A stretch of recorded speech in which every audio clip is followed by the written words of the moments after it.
Hi, Sameer. Welcome to the Boguslavski & Co podcast. I'm excited to speak to you.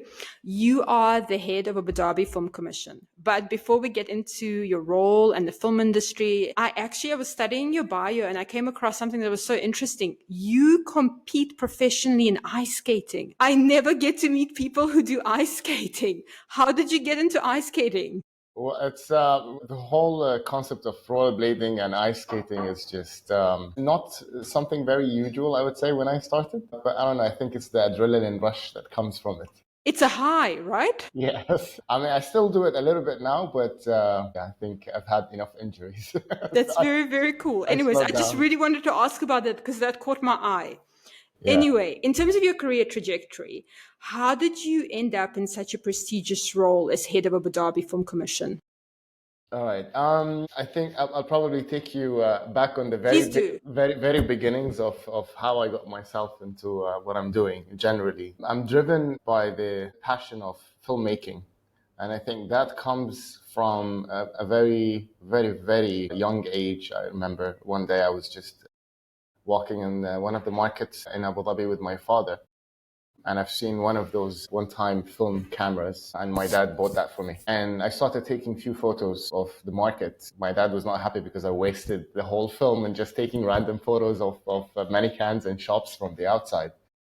But there was one thing that really got my attention and really made me fall in love with the whole process, is being able to freeze the moment and come back to it again. I love that. And from there, another thing came out of it is basically being able to tell stories. And then slowly it started getting bigger and bigger into filmmaking and photography and being able to tell stories through that medium. So I took it more serious. I studied film production in Abu Dhabi. During my last year, I needed to do an internship somewhere. So I've been searching and looking for anything really that's related towards my passion. I just love making films. I love production. I was making films about anything and everything. If my brother bought a new car, I just go do a little documentary about it. I just loved that fact, and I wanted to be part of, let's say, a bigger picture of filmmaking, not just one man doing it all. And I just wanted to be part of the bigger production. So in that last year of university, when I was studying media production, film production, I've looked online for anything that is related to what I do. And I came across Abu Dhabi Film Commission. That was in 2009. So you went straight out of university. Yes. So I reached out to them. I asked them if they're interested to have, an internship program, and I'd like to do my internship. They said, yes, why not? Reach out to your university and let them, reach out to us directly, and we're happy to have you. And I started doing my internship. It was for about 1 month. But when I was doing my internship with the Film Commission, we had a training program at that time, and I was part of that training program. But it was about 2 months. So technically speaking, I finished my internship, but I kept still going to the Film Commission. Well, they're like, why is he still here? That's exactly what happened. That's exactly what happened. So I would just finish my classes because I was last year still about to finish. I'd finish my classes and straight away go to the Film Commission offices and continue what I was doing. And How can I ask, how did it differ? Like, because you were getting your theoretical knowledge at university and then you were getting your practical. That must have been quite incredible to do two at the same time. And that's what made me want to come back again and again, because it's different. I'm actually rubbing shoulders with the real people from the real world and actually doing this, for a living. And it's a different feeling. There was a lot of lessons that I've learned. It's massive. I would say that the years that I spent in uni, I've got them there in a month, because it's actually practical on the ground. So towards the end of that second month, my supervisor back then, he just looked at me and said, didn't you finish your internship a month ago? And I said, yes. He's like, what are you doing here? I'm like, I like it, so I just keep coming. And that's when he asked me. I haven't heard of that approach before. Yeah, it was really genuine, but that's exactly when he asked me, are you looking for a job? I'm like, absolutely, I am looking for a job. And since then, I've been in the Film Commission.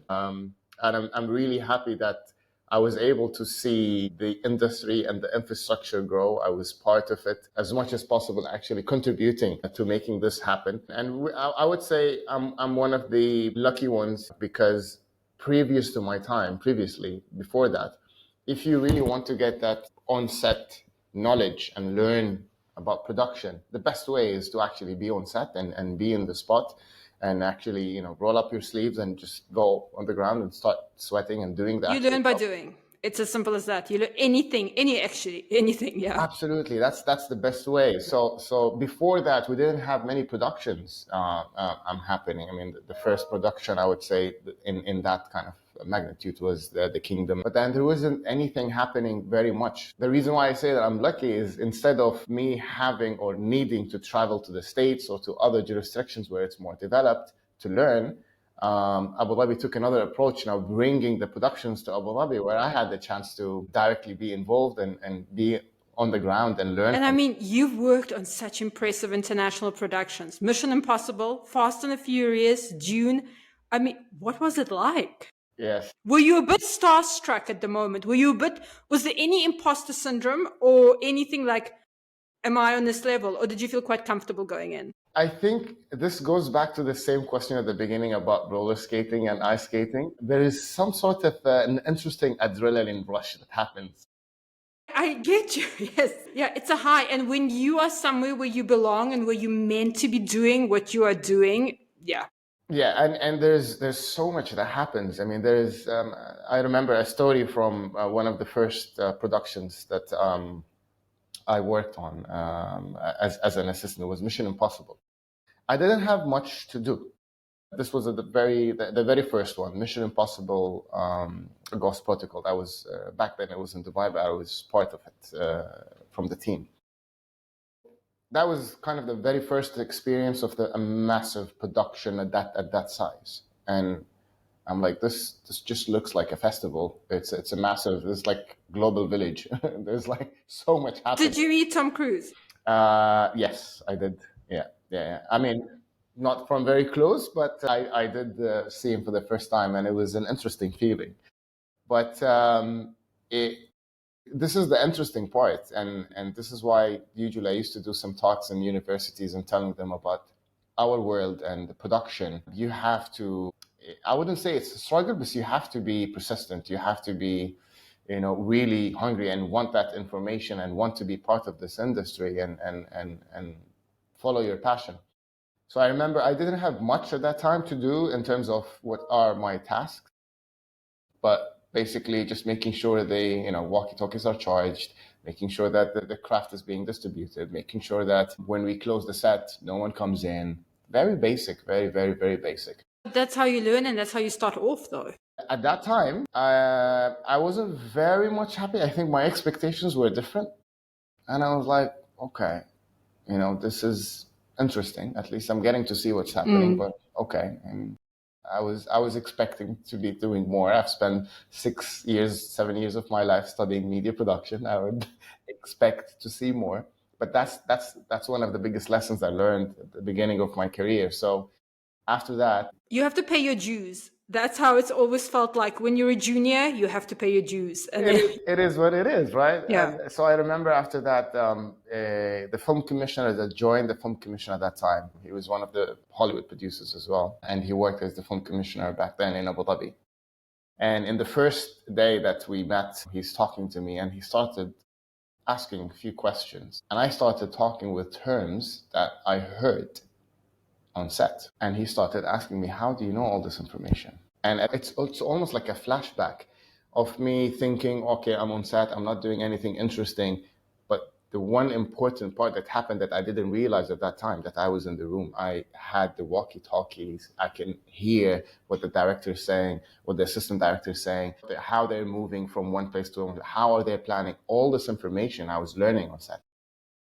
So when I said that, he's like, great. And I took another position up higher because he saw that I have all this information and I'm familiar with, obviously, the passion of talking about it.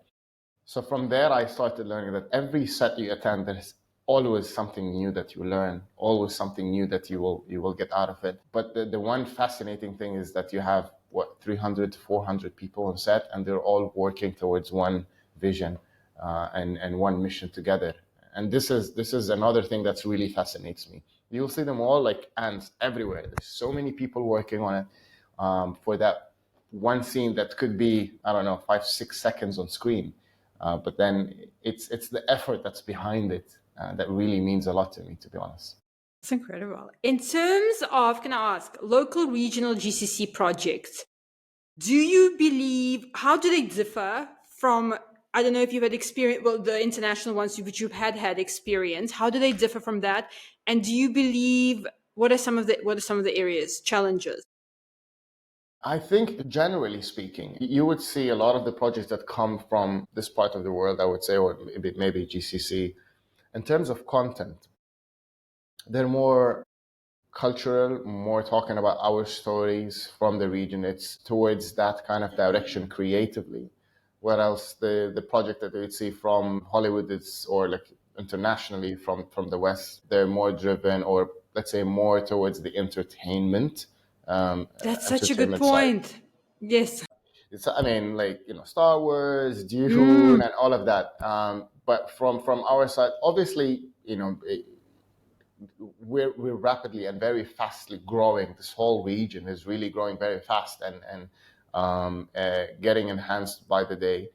But then, obviously, let's say the Hollywood industry is more mature and it's more developed than us. So the approach is different from their side. You'll see that it's more towards, even from, for example, if we're going to look at the differences from a financial perspective, there it's more the studios are kind of driving the industry from a financial perspective, where in our side we're kind of still developing, but you will see mainly it's government support, it's funds, it's private investors that bring those projects to life.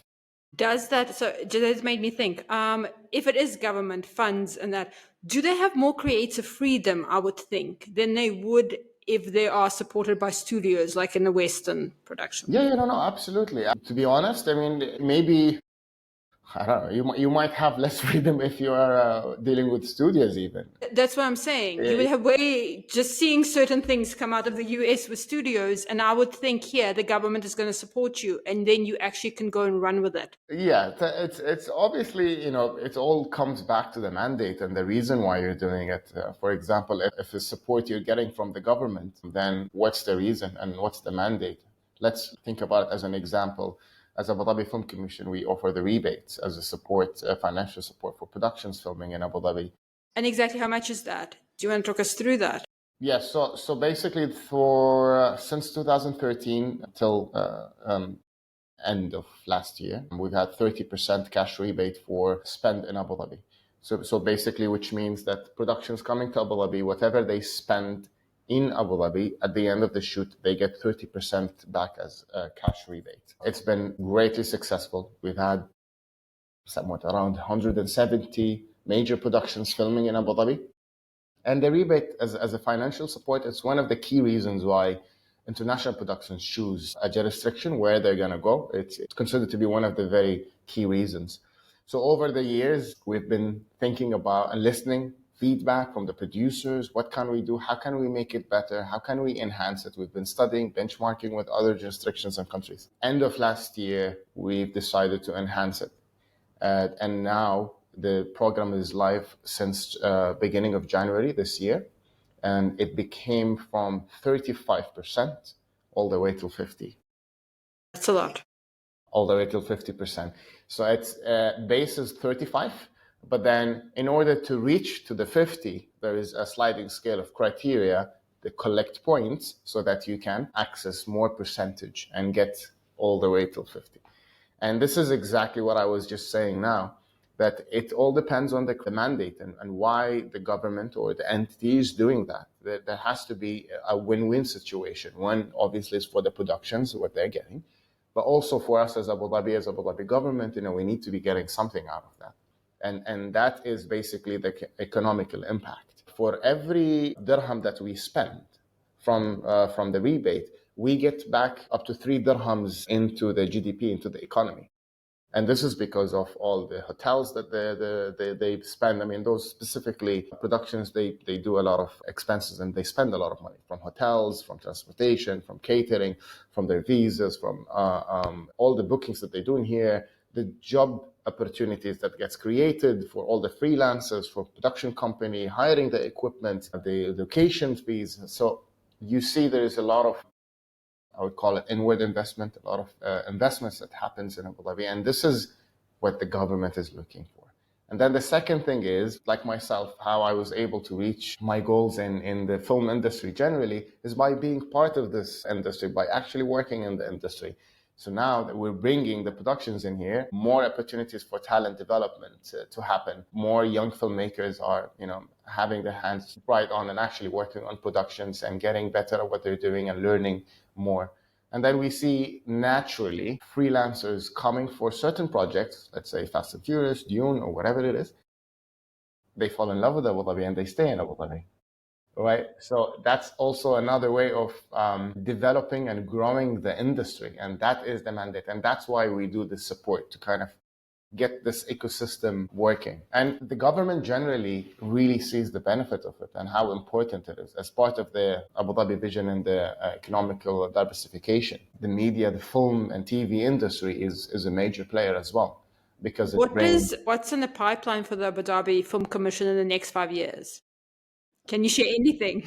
Well, now you know the first one. We tick the box of the rebate enhancement, but generally, really, we're working on focusing on the talent development side of it. We are part of the Creative Media Authority, and there is a major pillar within the Creative Media Authority focusing on the talent development.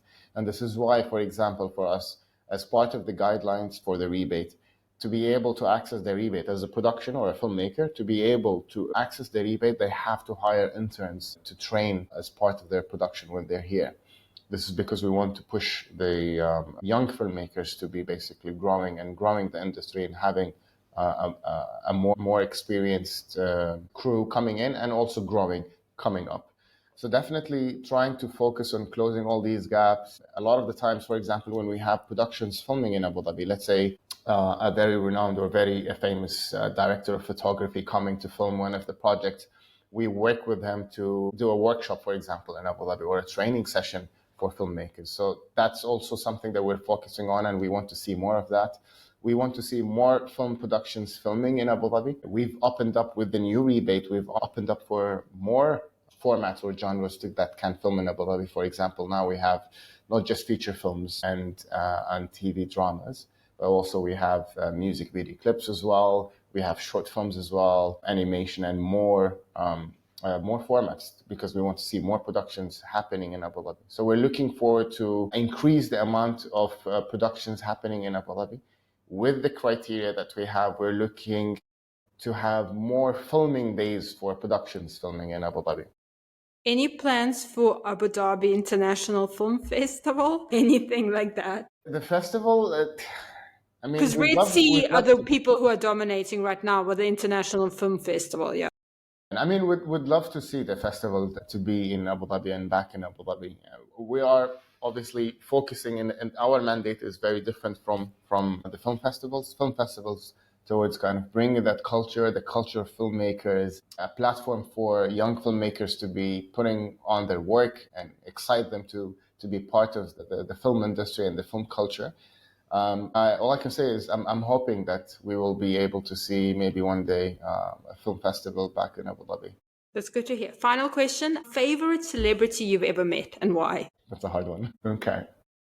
I never thought about it, but actually someone is actually, the first name that came in my mind is Vin Diesel.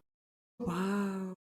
I've heard good things about him. I'm a motorhead. I love cars. So yeah, it was very interesting to see him in real. I mean, he's a nice guy, and I'm like, but when you see you on screen, you're a different personality, right? But really, we've noticed, and I've noticed with a lot of the celebrities and actors, they're in real life, they're really nice people.